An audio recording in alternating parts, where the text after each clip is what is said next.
Hello, everyone. I'm very glad to be here with you today. The world is getting smaller rapidly because of the reach of new technology. Can we use this new technology to understand the plural musics and save Asian musics from extinction? That is the angle of my presentation today. The video paper presents two interlinked sections. First, where did the plural musics come from and what are its implications? And second, we will receive 7 ASEAN composers with one representative work each, showing how music is or is not communicating. There are common musical elements in all musics. They are pitch, rhythm, form, timbre, and aesthetics. But they are not common in actual sound. Thus, our job as music teachers is to know how to differentiate these sounds and explain them. Are we able to do this? The origins of music.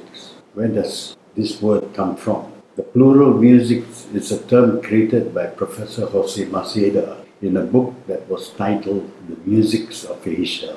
This book has many informative papers by historic legends like Dr. Yap Kunz, who ignited the immense research and development in Indonesia, their musical systems and practices. Dr. Tran Van Kay, he brought to the world the unique complexity of Vietnamese musics. There are many others, but it will take too much time to cover all of them. Just listen to Maceda's explanation of what he meant by musics. Why did you specialize in ethnomusicology? It came about slowly. From after becoming a pianist, I went into musicology, and from then on there was an interest all over the world in music cultures of the world. And that was when I started on ethnomusicology, and particularly ethnomusicology in Southeast Asia. I took the liberty of collating the various impressions of the musical intervals in Asian musics from Maceda's book as well as from other sources to establish a visual of what musics really mean. And remember, this is a visual. Our job is to match that to sound. It is best, of course, to also do a serious laboratory study to certify these intervals that you see in the chart. It is a tough job to do that. There was precedent for this in Europe and in ASEAN, 100 years apart from each other. ASEAN is looking at preserving and promoting the traditional music of its member countries with the help of a team of ethnomusicologists from all 9 nations. It's taken 12 years to bring these ethnomusicologists together on this project. With this kind of project, which is using modern high-level technology to work with traditional music, I believe that many of the younger generation will begin to take interest in our traditional music. Both did not get anywhere. Instead, ethnomusicology was established as a discipline, and as far as I can see, that too has not given us an insight into music. Because this conference is here in Thailand, I want to bring to your attention the Thai equidistant 7-tone scale, which was discussed by Visnutep Silapabanling and published in the ASEAN Forum Papers in 1983.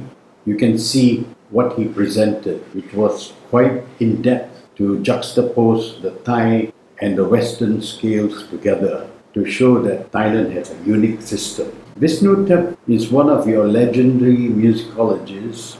Past European literature did bring up the issue of the Thai equidistant 7-tone scale. I have since I met Visnutep been trying to get Thailand to look at this musical scale seriously because of its history and most definitely its uniqueness to the world at large. It requires deep investigation into old musical instruments like the Ranat in particular and early literature that is written in Thai by Thai experts. What is also important is that Thai nationals must lead this research.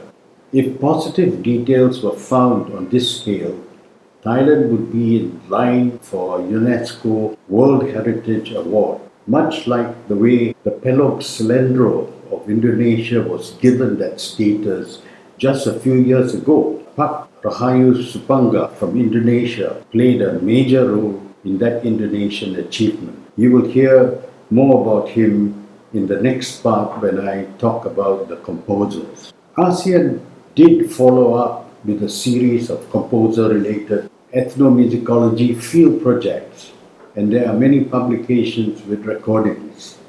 They are shown in the graphic that you are watching now. Let's move to the composers.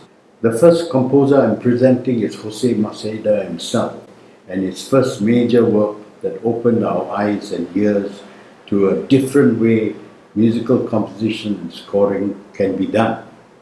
Maceda wanted to preserve sounds as close as possible to performance practice in Asian music. The work that he first wrote was Ading, an Ifugao Igro music that was used in ceremonies. Maceda developed his own music scoring system. It was based on the sound timeline and other graphical indicators, giving musical direction and information in codes, and the use of repetition of short musical phrases, because he was trying to keep the way he heard the Igrots perform their music in the north of Philippines where they live. His score is just 2 pages, but the work takes an hour. It is based on what you will hear now straight from the traditional source. Ading simply means to sing in Kalinga.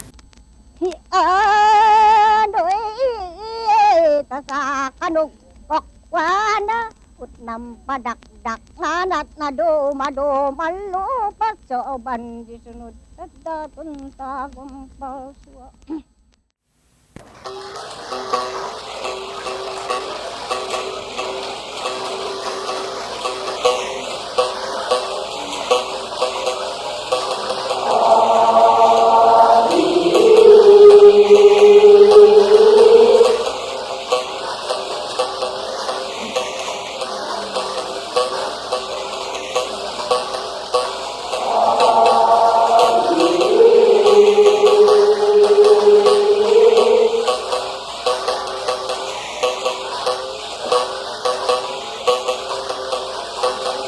There is one rare fact about pitch in the Igro community.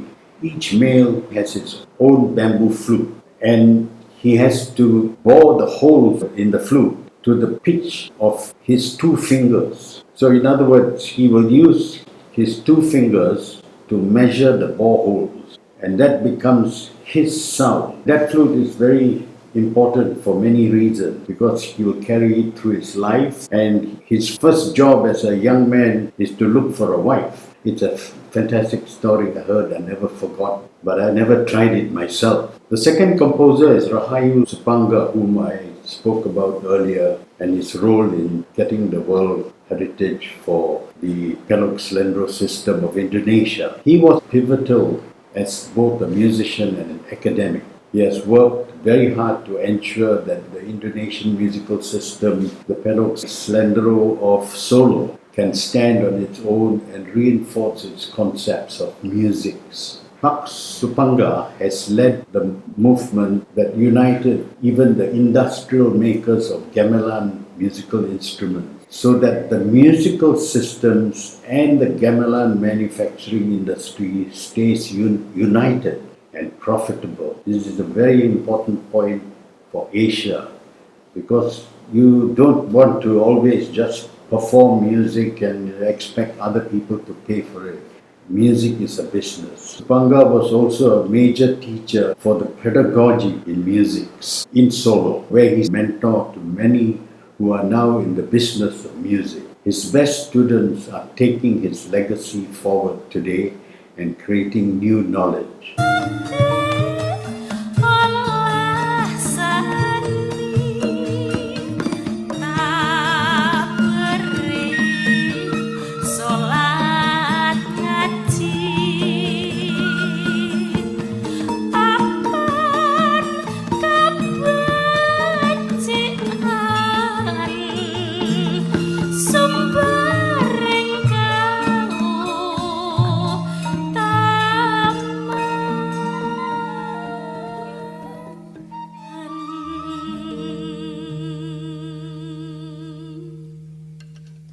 As a third composer, I am presenting myself from Singapore. My work is based on Desh Raga, one of my compositions that tried to bridge Western music with a North Indian raga for sitar, tabla, and string orchestra.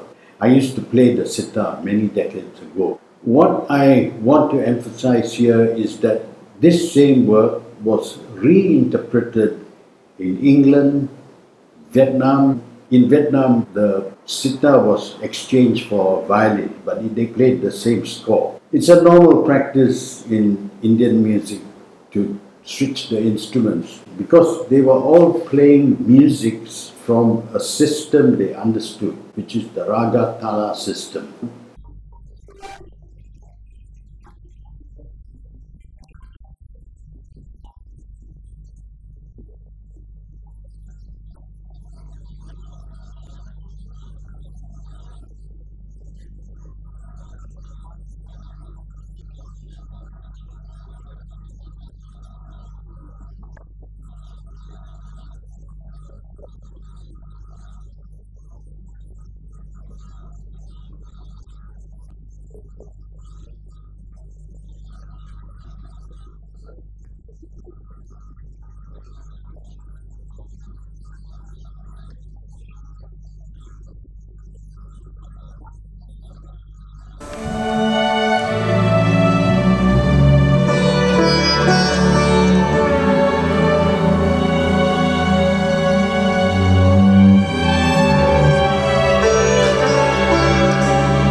A fourth recording of this same work was done by Sea ASEAN Consonant. That is a new block of musicians. It's very close to Thailand. It's a special project of the Thai beverage company's CEO, Kun Tapana, who specifically wants to help young traditional music super talents in the ASEAN region to have an opportunity to work together and hopefully help raise musical awareness as well as musical creativity among the younger generation of Asian musicians.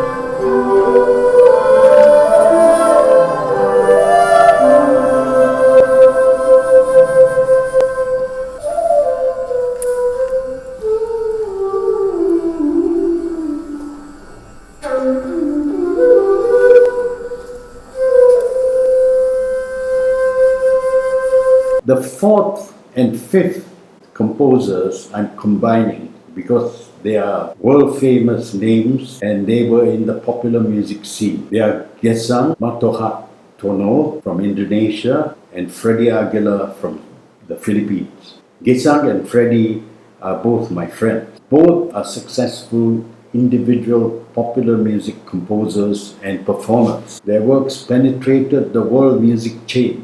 Their songs reflect Asian sentiments and inflections, but they are riding on the Western music system. Nothing to grudge them. In the popularity of their works, they have brought attention to both countries. Freddie Aguilar is popular for his one big hit called Anak.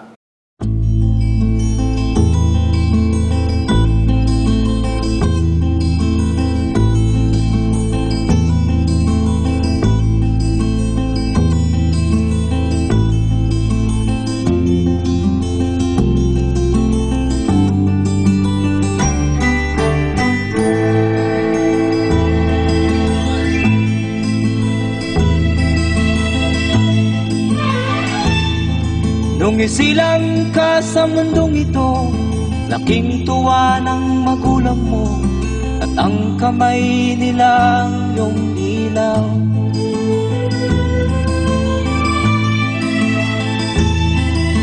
At were to them a special child, you gave them joy every time you smiled. It's time you cried, they're at your side to care.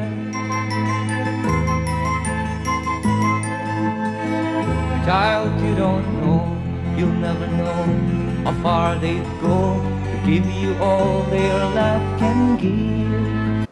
Gesang himself is popular all over the world and in Asia in particular for his song Bangawan Solo.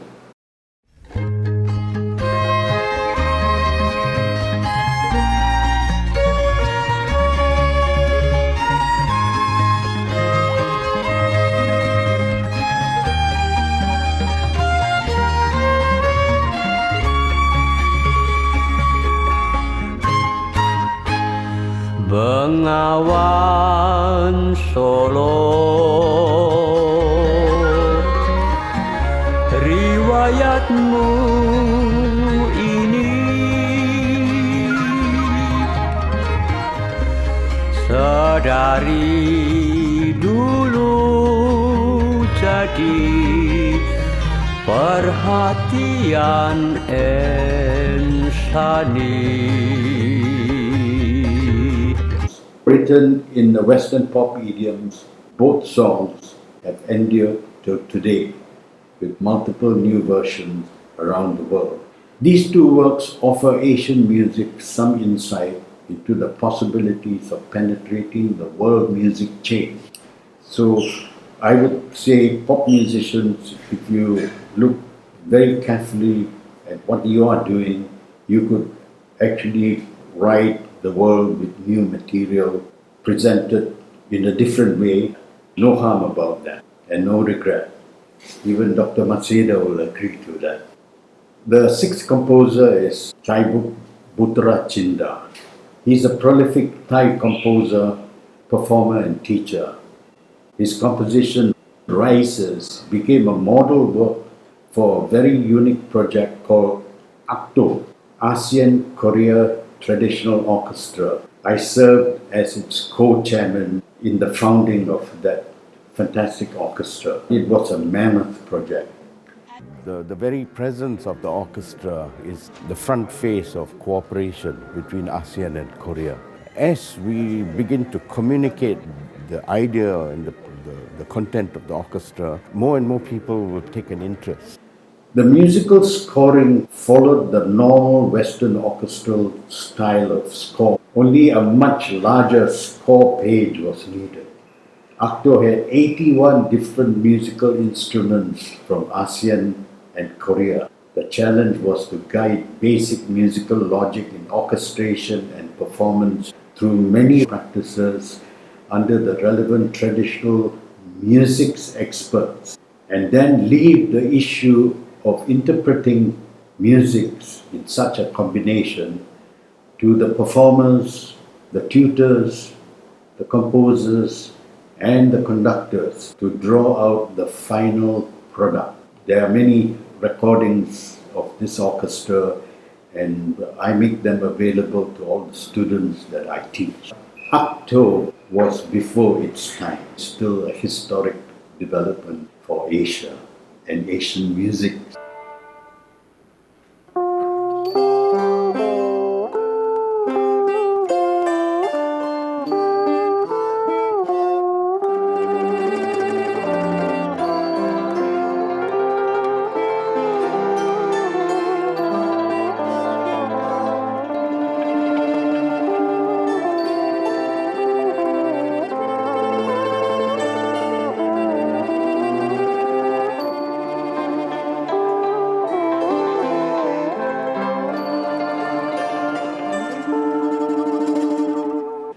The seventh composer is Pak Zubasai from Singapore. He's a national icon because he was the composer of the Singapore national anthem.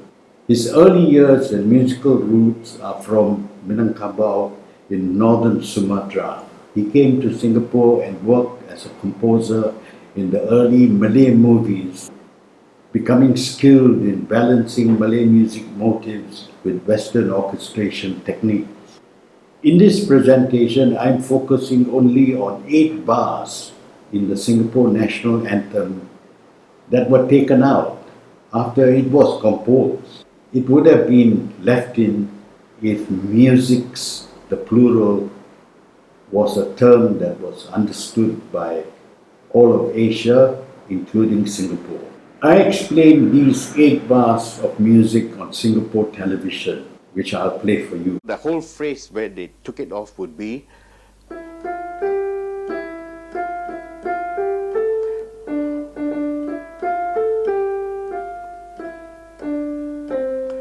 now what they did was take off that and a few other bars that followed, and the thing was linked up this way.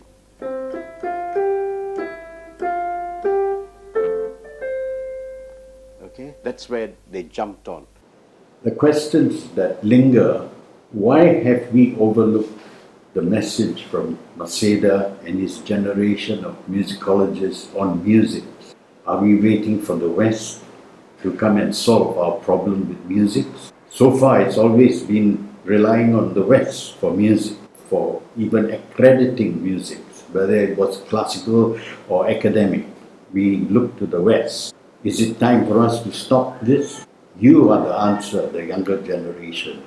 I had worked for 5 decades to produce teaching material that would allow music to begin operation. I've not used all the material, but teaching the graduate students in Indonesia, Thailand, and a few other places, I have realized that there are enough young people who would want to pursue that. And so I will carry on working on my research, and next year I should be able to churn out a system which I call Sonic Environment Studies. It's a very involved subject, and I won't go into it for this presentation. I admire the Rajapat universities for doing this huge conference. When I roll out Sonic Environment Studies to help with the understanding of music, I will let everyone know. I send my best wishes to all at the Rajapat University, and my belated happy birthday to His Majesty, who is supporting this huge conference. Thank you. Khop kun kap.